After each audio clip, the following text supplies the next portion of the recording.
Good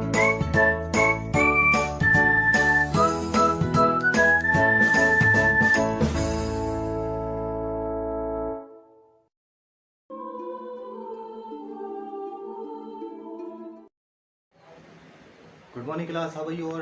I hope all are good. I am Wasim, your SSC teacher from Smart Indian Model School. So students, as you know, this is your book and I have started third chapter, the Delhi Sultan. So you know very well the Delhi Sultan. इस chapter में हमने काफ़ी lecture दे दिए हैं और हम next lecture की बात कर रहे हैं। इसके बारे में हमने तुगलक और खिलजी के बारे में बताया था। तो इन लोगों का जो एडमिनिस्ट्रेशन सिस्टम था उसके बारे में कल हमने डिस्कस किया था। सो इस चैप्टर में हमने बताया था कि एडमिनिस्ट्रेशन सिस्टम बताया था, राइट। तो तुगलक का और खिलजी का इसके बारे में हमने बताया था कि इसमें जो ज़्यादातर समझा जाता था कि जो बेटे होते थे उनसे ज़्यादा किसको प्रेफरेंस किया जाता था, प्रेफर किया जाता था स्लेव्स को। स्लेव्स का मीन्स क्या था, गुलाम। उसमें कहते थे जो हमारे गुलाम हैं उनको ख़रीदा जाता था, ख़रीदने के बाद उनको वो लोग लॉयल होना चाहिए, ट्रस्टवर्थी होना चाहिए, रिलायबल होना चाहिए, ये सारी क्वालिटी उनका ना होती है और इस तरीके से उनको सक्सेसर बना दिया जाता था। इट मीन्स उनका वारिस इस तरीके से शासन चलाने वाला बना दिया जाता था। सन से ज़्यादा, बेटों से ज़्यादा बना दिया जाता था। इसी चैप्टर में हम लोग देखेंगे कि जो स्लेव्स थे एंड क्लाइंट्स, और इसमें स्लेव्स जो क्लाइंट्स थे have loyal to the master. जितने भी सर्वेंट्स होते थे वो जो क्लाइंट्स होते थे जो काम करते थे राजा के अंडर में, वो सब लॉयल होते थे। मतलब इट मीन्स उनके ऊपर विश्वास, वफादार होते थे वो लोग। और इसमें ये भी देखेंगे कि हम जो उनके अपने पैटर्न मास्टर या जो भी उनके राजा होते थे उनके लिए बहुत ज़्यादा सही होते थे। और उनके जितने वारिस थे, ये का मतलब ऐसी यार, मतलब उनके वारिस जो थे इतने नहीं होते थे, लेकिन जो गुलाम होते थे वो बहुत ज़्यादा सही होते थे। फिर हम देखेंगे new sultan their own servant. जितने भी नए नए सुल्तान गए उतने उनके स्लेव्स आते गए, वो अंडर उनको अपना शासक आगे रूल करने वाला बनाते चलेगा। फिर एक the result the session of a new monarch often saw conflict between the old and the new nobility.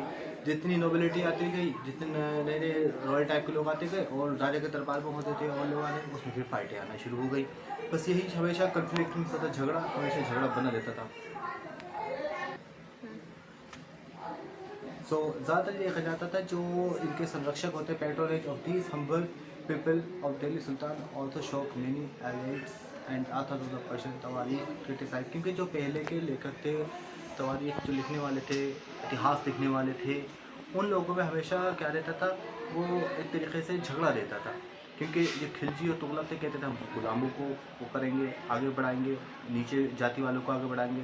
गुलाम ऐसे ही होते थे, बहुत पोर होते थे। लेकिन जो रॉयल टाइप के लोग होते थे, नोबेलिटी होते, नोबल लोग होते थे, वो कहते थे नहीं ये गलत है। तो इन दिनों में हमेशा लड़ाई झगड़े बने रहते थे, कमेंट वगैरह रहते थे।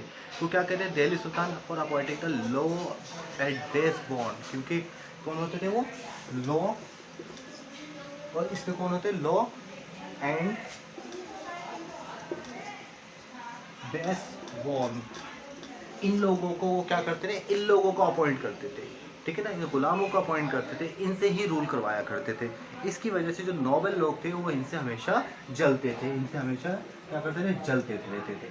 तो यहाँ पर हमने जो देखा, थोड़ी सी प्रॉब्लम यह आ रही थी कि जो नोबल लोग थे वो जो स्लेव थे, बेस स्लेव, इन लोगों से क्या करते थे, परेशानी के सामने हमेशा लड़ाई झगड़े से बने रहते थे। अब देखें कि जितने भी हाई ऑफिस में, जाहिर सी बात है हाई ऑफिस में ये अधिकारी ही बैठेंगे। इसके बाद देखते हैं कि द अर्ली सुल्तान, जो पहले के सुल्तान थे, the Khilji and the Tughlaq monarch appointed military commander as governor of territories of varying size. फिर इसमें क्या करते थे, जो गवर्नर देखा जाए तो एक तरीके से खिलजी और तुगलक क्या करते हैं, गवर्नर अपॉइंट करते हैं। हमने बताया स्लेव गवर्नर किसको अपॉइंट करते थे, स्लेव्स को करते थे। अब स्लेव्स का क्या था काम, उन्हीं के अकॉर्डिंग। इसमें जो देखा जाए एक सिंपल सा एक वर्ड आता है कि इक्ता। इक्ता क्या होता है, इक्ता। इक्ता को हम देखेंगे, ये एक ऐसा सिस्टम था जो बड़ी ज़मीन होती थी, द लार्ज लैंड और स्मॉल लैंड, इसको डिवाइड किया जाता था, ठीक है ना। डिवाइड करने के बाद इसी को ही क्या कहा जाता था, इक्ता बोला जाता था। जो ज़मीन होती थी राजा की, उसको डिवाइड किया जाता था बड़े साइज़ में, छोटे साइज़ में डिवाइड करने के बाद इसको क्या कहा जाता था, इक्ता कहा जाता था। क्या कहते थे इसको, हम इक्ता कहते थे। किसकी ज़मीन होती थी, किंग्स की होती थी।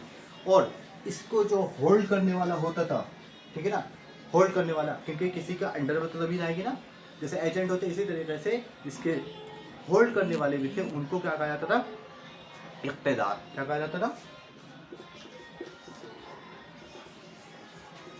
इख्तेदार। इनको इख्तेदार कहा जाता था।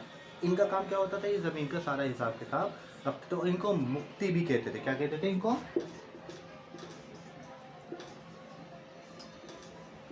मुफ्ती भी कहा जाता था। इनका काम क्या होता था, ये सारा का सारा ध्यान रखा जाता था। तो the duty of the mufti was to lead the military campaign and maintain law and order. मुफ्ती का काम क्या होता था, इनका काम क्या होता था, ये लॉ एंड मेंटेन करते थे, law and order, rules and regulation क्या करते थे, मेंटेन करते थे। इनका काम क्या था, सिंपल था, बस ये मेंटेन करना था। और इख्तास जो ज़मीन है, इस ज़मीन को जो डिवाइड किया गया था, उस चीज़ को मैनेज करना होता था। In exchange for the military service the muftis collected the revenue of their assignment as salary. फिर क्या होता था, जो मुफ्ती होते थे ना, ये मुफ्ती है, ये सिंपल सा काम होता था इनका कि पैसे को कलेक्शन करना, रेवेन्यू कहते इनकम को, ये पैसे को कलेक्शन करते थे और सैलरी के रूप में उन लोगों को दिया करते थे, इक़्तिदार को, राइट। इनका काम सिंपल था, ये होता था। They also paid their soldiers from the revenue. तो मुफ्ती का काम हमने बताया क्या करते थे, वो रेवेन्यू कलेक्ट करते थे मुफ्ती। वो करने के बाद जो मिलिट्री में काम करने वाले उन लोगों को क्या करते थे, पेमेंट भी करते थे। क्योंकि सैलरी कहाँ से आएगी, जो किसान है उन लोगों से ही टैक्स लिया जाता था, रेवेन्यू ली जाती थी, और वो सारा पेमेंट जितने भी सिपाही होते थे, सोल्जर्स होते थे, या आप कह सकते हैं मिलिट्री आर्मी होती थी, उनको पेमेंट किया जाता था। तो ये सारे काम इन लोगों मुफ्तियों के काम होते थे, ठीक है। इसमें और भी देखेंगे कि जितना भी होता था, control over Mufti was more effective in their office was not inheritable, and if they were assigned इख्तास for a short period of time। बस ये होता था, इख्ता के लिए, ज़मीन के लिए, या ज़मीन होल्डर जो होते थे उनको कुछ टाइम के लिए ही अपॉइंट किया जाता था। इसके बारे में और डिस्कस करेंगे हम। It's enough from my self, thank you very much, okay.